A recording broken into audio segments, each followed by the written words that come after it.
사람이 마음으로 자기의 길을 계획할지라도 그의 걸음을 인도하시는 이는 여호와시니라. 잠언서 16장 9절 말씀입니다.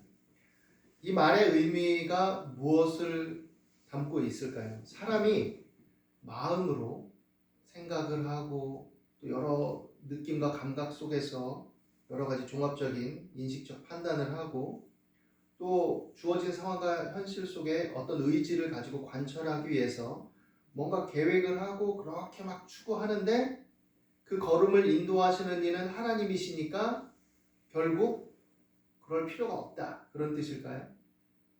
어떤 사람들이 이 말씀을 받아들이기를 어떤 면에서는 굉장히 수동적으로 받아들이는 경우들이 있습니다. 어차피 하나님 뜻에 있고 하나님이 인도하시는 거니까 뭐 하려고 하지 마. 그냥 기다려. 기도만 해. 이렇게 생각하는 사람도 있는 것 같아요. 그러나 이 말씀이 담고 있는 의미는 계획성 없이 수동적으로 그런 태도를 견지하면서 아무것도 적극적으로 하지 말고 그냥 늘 기다리는 자세를 취해라. 이런 의미를 담고 있는 게 아닙니다.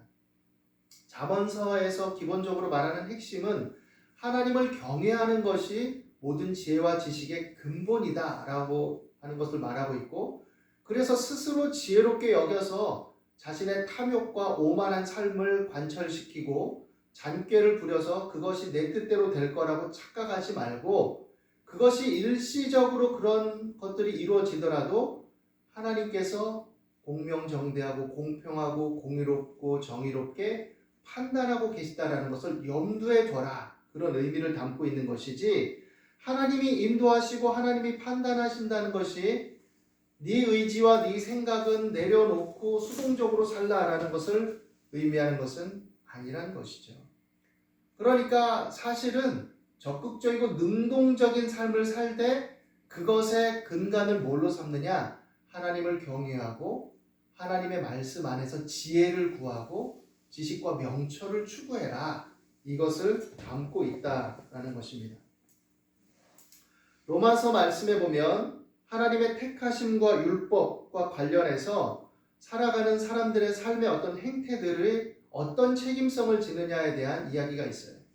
바울이 말할 때 하나님의 진노에 대해서 얘기합니다. 그리고 그 진노를 꺼낸 이유는 모든 사람들이 하나님의 공의와 정의 앞에 있다는 것이지 유대인들만 특별하게 취급받아서 아무렇게나 살아도 모면한다 이런 뜻이 아니라는 것을 사실은 말하기 위함이에요. 18절 이하에 뭐라고 되어 있느냐? 하나님의 진노가 불의로 진리를 막는 사람들의 모든 경건하지 않음과 불의에 대하여 하늘로부터 나타나나니 이는 하나님을 알만한 것이 그들 속에 보임이라. 하나님께서 이를 그들에게 보이셨느니라. 창세로부터 그의 보이지 아니하는 것들 곧 그의 영원하신 능력과 신성이 그가 만드신 만물에 분명히 보여 알려졌나니 그러므로 그들이 핑계하지 못할지니라. 하나님을 알되 하나님을 영화롭게도 아니하며 감사하지도 아니하고 오히려 그 생각이 허망하여지며 미련한 마음이 어두워졌나니 스스로 지혜 있다 하나 어리석게 되어 썩어지지 아니하는 하나님의 영광을 썩어질 사람과 새와 짐승과 기어다니는 동물 모양의 우상으로 바꾸었느니라. 그러므로 하나님께서 그들을 마음의 정욕대로 더러움에 내버려 두사 그들의 몸을 서로 욕되게 하게 하셨으니 이는 그들이 하나님의 진리를 거짓 것으로 바꾸어 피조물을 조물주보다 더 경배하고 섬김이라. 주는 곧 영원히 찬송할 이시로다. 이 때문에 하나님께서 그들을 부끄러운 욕심에 내버려 두셨으니 곧 그들의 여자들도 순리대로 쓸 것을 바꾸어 영리로 쓰며 그와 같이 남자들도 순리대로 여자 쓰기를 벌하고 서로를 향하여 음욕이 부릴 듯하며 남자가 남자와 더불어 부끄러운 일을 행하여 그들의 그릇 때문에 상당한 보응을 그들 자신이 받았느니라. 또한 그들이 마음에 하나님 두기를 싫어하며 하나님께서 그들을 그 상실한 마음대로 내버려 두사 합당하지 못한 일을 하게 하셨으니 곧 모든 불의, 추악, 탐욕, 악의가 가득한 자요 시기, 살인, 분쟁, 사기, 악독이 가득한 자요 수근수근하는 자요 비방하는 자요 하나님께서 미워하시는 자요 능욕하는 자요 교만한 자요 자랑하는 자요 악을 도모하는 자요 부모를 거역하는 자요 우매한 자요 배약하는 자요 무정한 자요 무자비한 자라. 그들이 이 같은 일을 행하는 자는 사형에 해당한다고 하나님께서 정하심을 알고도 자기들만 행할 뿐 아니라 또한 그런 일을 행하는 자들을 옳다 하느니라. 그리고 나서 하나님은 유대인들과 이방인들을 동일선상에 둡니다.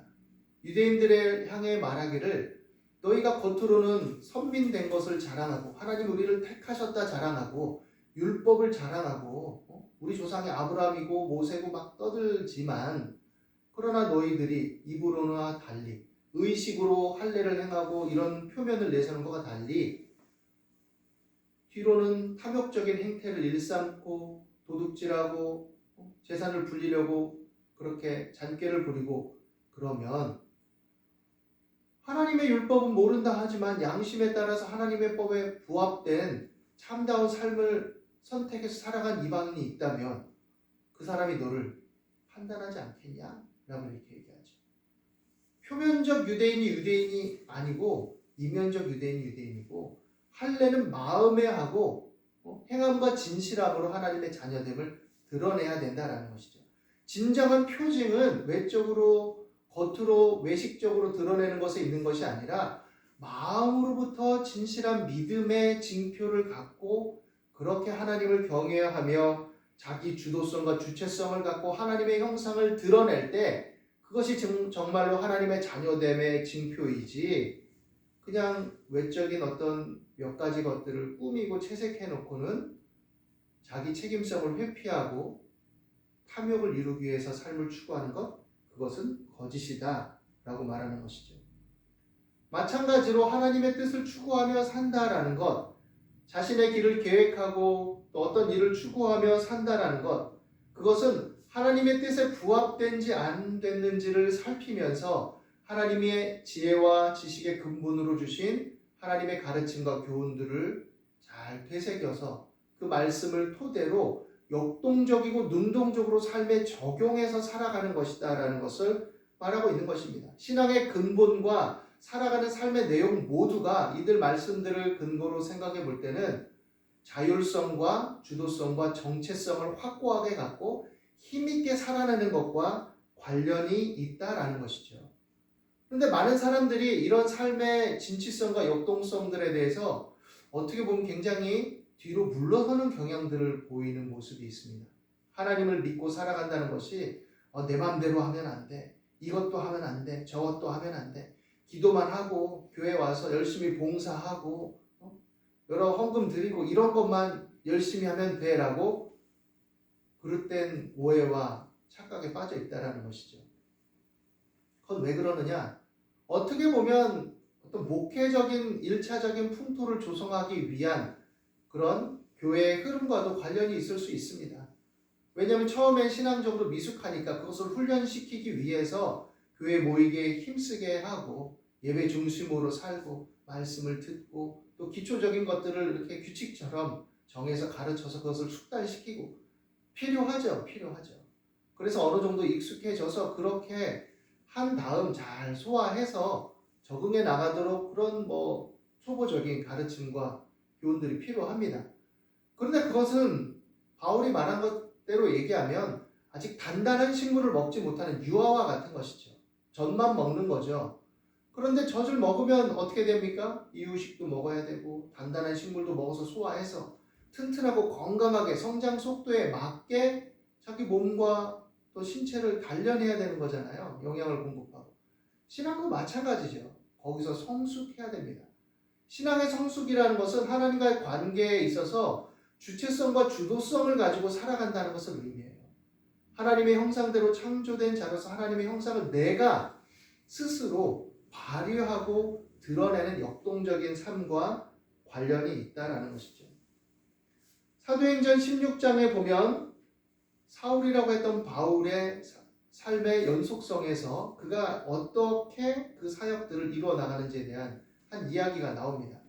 사울은 사실 자기 주도성이 원래 강한 사람이에요. 기질적으로 어떻게 보면. 그래서 예수님을 오해하고 예수님을 따르는 무리들을 오해할 때도 그는 하나님을 진짜 믿는 것, 하나님을 경외하는 도가 무엇이냐라고 생각했을 때 예수님을 따르는 무리들이 이단의 괴수들이기 때문에 그들을 척결하는 게 자신의 어떤 유대 종교를 보호하고 하나님을 경외하는 일이라 생각했어요. 그래서 아주 열정적이었습니다. 열심을 냈어요. 하나님 알아서 불벼락을 내려주십시오. 이렇게 가만히 있는 스타일이 아니었던 것이죠. 그리고 그런 열정 속에서 핍박을 자행하고 그 편에 가담했지만 다메섹 도상에서 부활하신 주님을 만나고 그리고 나서 성령의 역사하심과 교통하심 속에 하나님의 말씀을 다시금 묵상하고 또 되돌아보는 시간들을 갖습니다. 그리고 난 이후에 바울은 확고한 믿음으로 돌아서게 되죠. 예수 그리스도를 따르는 믿음으로. 그리고 나서 그에게 주어진 이방인 선교 사역을 아주 능동적으로 감당합니다. 바울은 하나님, 주님 어떻게 해야 됩니까? 라고 맨날 읊조리면서 가만히 있는 게 아니었어요. 그런 능동적으로 행했습니다. 우리가 제가 여러분들에게 나눠볼 사도행전 16장을 근거로 얘기한다면 그는 더베와 루스드라에 있는 곳에 이르러서 디모데라 하는 한 제자를 만나게 됐는데 그가 아주 신앙적으로 좋은 평판을 받는 훌륭한 사람이었다는 것을 알게 돼요. 나이가 많지는 않았지만. 어머니는 유대 여자였고 아버지는 헬라 사람이었습니다. 그러나 그 신앙에 있어서 좋은 평가를 얻는 사람이었기 때문에 그를 이제 그 사역에 동참시키고 세우기를 원했죠. 그런데 아직도 예수님을 믿는 것에 대해서 오해하고 있는 유대주의자들이 많이 있었기 때문에 그 아버지가 헬라인됨을 인해서 오해와 갈등을 피하기 위해 적극적으로 할례를 행하게 합니다. 불필요한 오해를 만들지 말자. 하나님을 경외하는 사람이라는 것을 그들에게 알려서 오해 없이 그 갈등 없이 사역을 하도록 만들자라고 판단한 것이죠. 이런 것들은 신앙적인 인식과 또 환경과 상황에 대한 분별 속에 주도적으로 능동적으로 선택하고 판단한 겁니다. 그리고 나서 이제 교회의 어떤 믿음들을 굳건히 세워나가는 일을 또 적극적이고 능동적으로 해나가게 됩니다. 그런 와중에 아시아에서 말씀을 전하려고 애를 썼는데 성령께서 어떤 경로인지는 모르지만 막는 것을 느꼈어요. 그리고 부르기아와 갈라디아 땅으로 다녀가서 무시아 앞에 이르러서 비두니아로 가려고 고심하고 생각하고 판단하면서 열정적으로 그 일들을 이루어 나갔죠. 그런데 또 예수의 영이, 성령이 허락하지 않으셨다라고 말하고 있습니다. 자기 주도성을 잃어버리고 마냥 기다렸던 것이 아니에요. 우리가 하나님을 믿고 따른다는 것은 하나님을 믿는 믿음의 마음, 하나님의 말씀, 이것들을 근거로 해서 종합적으로 내 수준과 내 범위 속에 판단해 나가는 겁니다. 그리고 그런 판단은 어떻게 보면 굉장히 상식적이고 합리적인 것과도 연결되어 있어요. 일반적으로는. 그렇게 해 나갈 때 우리가 때때로 미흡하고 부족해도 우리가 마음으로 계획하는 가운데 하나님이 그 걸음을 인도해 주신다라는 의미를 갖고 있습니다. 물론 약간 부정적인 측면에서 얘기한다면 하나님이 그 걸음을 인도하신다라는 의미는 내가 신앙인이라고 자부하면서도 한편으로는 뭔가의 탐욕 속에 뭔가 내 어떤 이익거리 때문에 내 신앙을 타협하고 편법을 하고 선한 일을 가장한 마음 밑바닥에 있는 탐욕을 추구하고 그것을 목적으로 삼아서 하나님을 위한 거야 라고 겉으로는 내세운다 할지라도 그렇게 잔꾀를 부릴 때 하나님이 과연 그 걸음을 형통하게 인도하실까? 일시적으로는 형통하게 되어도 결국 하나님이 정의와 공의로 판단하시게 된다라는 것을 또 한편으로는 의미하는 것입니다. 그래서 잠언서 3장에는 스스로 지혜롭게 여기지 말지어다. 여호와를 경외하며 악을 떠날지어다. 너는 마음을 다하여 여호와를 의뢰하고 내 명철을 의지하지 마라. 그리하면 내 길을 지도하시리라 라고 말씀하신 것이죠. 그러니까 내가 마음을 다해 하나님의 말씀과 뜻에 부합되게 신앙적인 정서와 태도를 갖고 추구하면 좀 미흡하고 부족해도 내 수준과 분량 속에서 하나님이 그 걸음 속에 지켜보시고 또 감찰하시고 또 인도해 주셔서 하나님 뜻 안에 부합되는 삶으로서 나아가도록 이끌어 주실 것이다 라는 것이죠.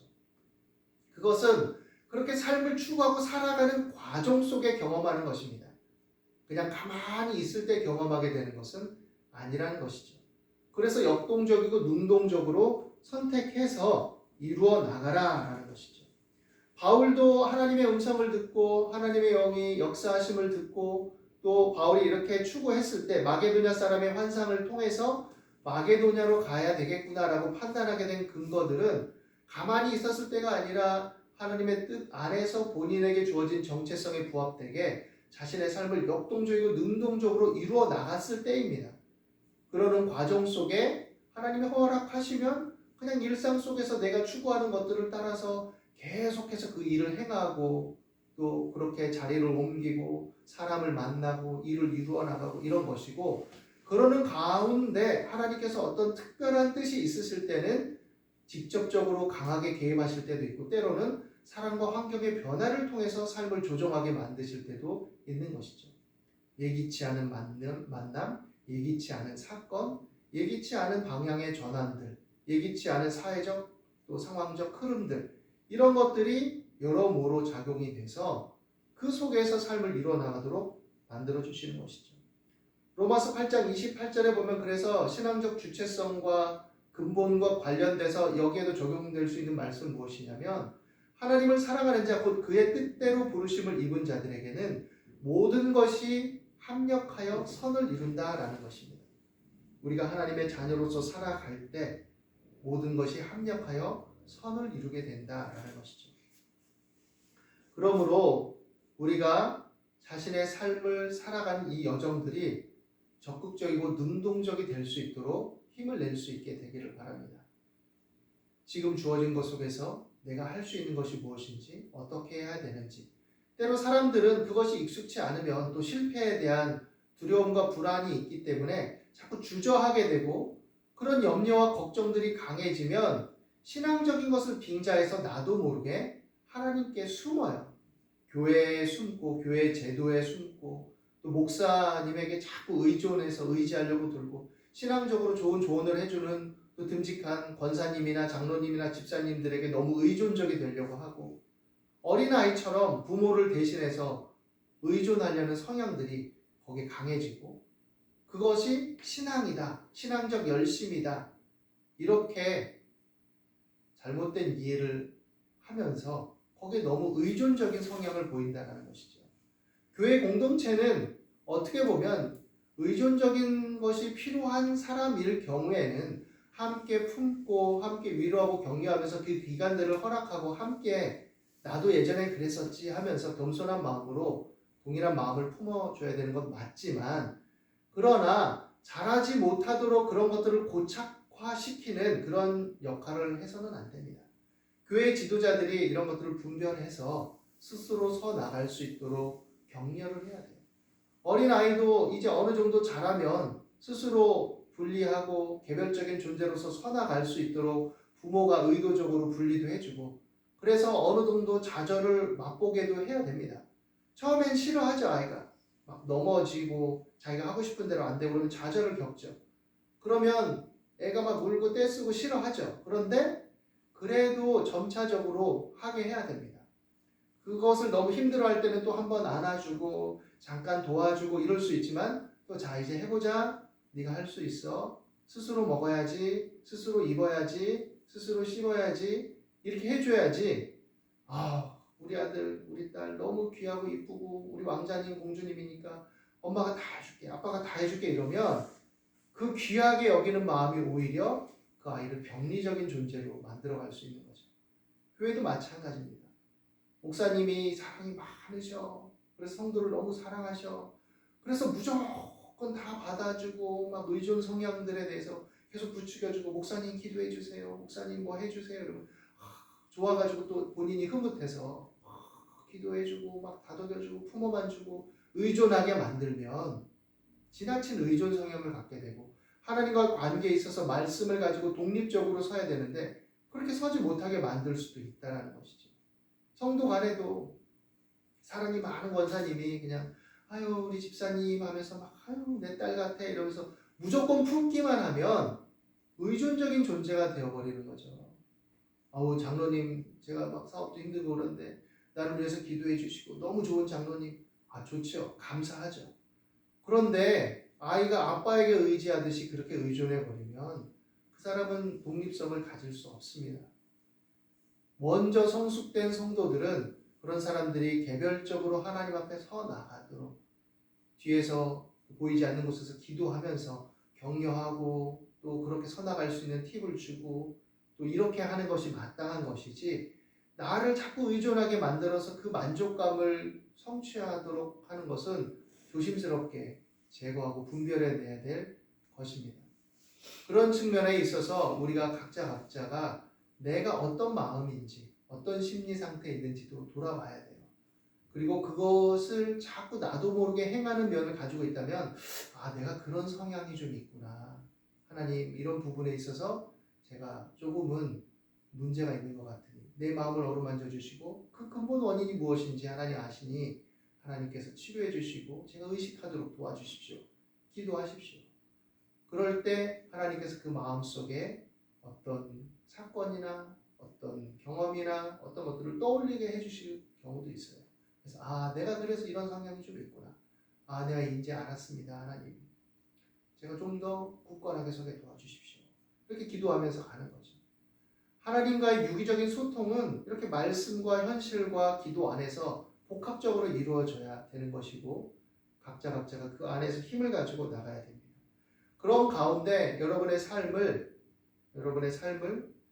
구체적으로 계획하는 경우도 있지만 또 일상의 어떤 흐름 속에서 크게 의식적으로 하지 않더라도 일관된 삶을 추구하는 과정의 어떤 그 걸음들이 일종의 계획성과 관련되어 수 있거든요. 그렇게 추구하며 살아갈 때 내가 하는 여러 일들이라든지 또 삶의 관계성이라든지 그렇게 살아갈 때, 하나님 자녀로서 그렇게 추구해 나갈 때 하나님께서 그의 걸음을 인도해 주시고 모든 것에 합력하여 선을 이루어 주실 것입니다. 그리고 삶의 전환기나 어떤 선택의 중요한 시기들에 있어서 하나님께 적극적으로 맡기며 내가 분별하고 그것들을 결정하며 나아갈 때 그 이유와 목적을 하나님 안에서 갖고 그 정체성 속에서 힘있게 나아갈 때 하나님이 그것을 이끌어 주시고 힘을 더하여 주실 것입니다. 오늘 이 말씀을 통해서 여러분, 우리에게 주어진 삶을 힘있게 살아낼 수 있게 되기를 바랍니다. 그리고 그런 삶을 위해 서로 더욱 격려하고 위로하고 힘을 합하고 또 주도성을 갖고 하나님의 형상을 드러내는 저와 여러분들이 될 수 있기를 예수님의 이름으로 축원합니다. 기도하겠습니다. 너는 마음을 다하여 여호와를 의뢰하고 내 명철을 의지하지 말라. 너는 범사의 그를 인정하라. 그리하면 내 길을 지도하시라 하셨고, 두려워 말며 놀라지 말라. 내가 어디로 가든지 내 하나님 여호와가 너와 함께하느니라 하셨은즉, 아버지 하나님 강하고 담대하게 하시고 사랑과 환경을 요동하지 아니하게 하시고 이것을 놓쳤나 저것을 놓쳤나 주저하고 불안해하지 말고 주어진 것, 결정한 것을 일단 충실하게 담대하게 성실하게 이뤄나가는 마음이 될 수 있도록 주의 자녀들 가운데 역사하여 주옵소서. 하나님을 바라보며 합력하여 선을 이루심을 바라보고 믿고 신뢰하며 전진하는 주의 자녀들이 될 수 있도록 인도하여 주옵소서. 감사와 찬송을 드립니다. 예수 그리스도 이름으로 기도드립니다. 아멘.